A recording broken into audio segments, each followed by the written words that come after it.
शुक्रवार अपराह 4 घंटा समय ग्राम को सुभद्रा रथ परिक्रमा करने न आसबार तार प्रतिवाद में स्थानीय महिला मैंने पाई सुभद्रा फर्म को चिरी रास्तार पकई ताऊपर पानी ढाली देखा मिली सूचना अनुसार आज हरभंगा ब्लॉक छत्रंग ग्राम पंचायत को सुभद्रा रथ परिक्रमा करोली दुंगियामुंडा गुंडरी साही कंठीपदर और नेड़ीसाही महिला मैंने कलश स्थापन कर दिन 1 घंटा समय अपराह 4 घंटा समय पर्यंत अपेक्षा करते मात्र ग्राम में सुभद्रा रथ न पहुंचा फल से असंतोष देखा प्रतिवाद में पाई समस्त सुभद्रा फर्म को चिरी रास्तार रखी पूजा कर कलश पानी ढाली हुड़हुड़ी दे घर को चली जाते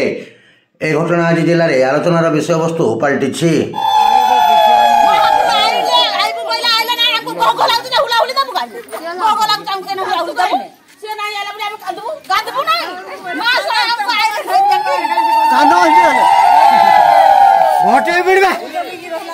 नड़िया पिटना वाला कैमरा कर भटे बिड़ी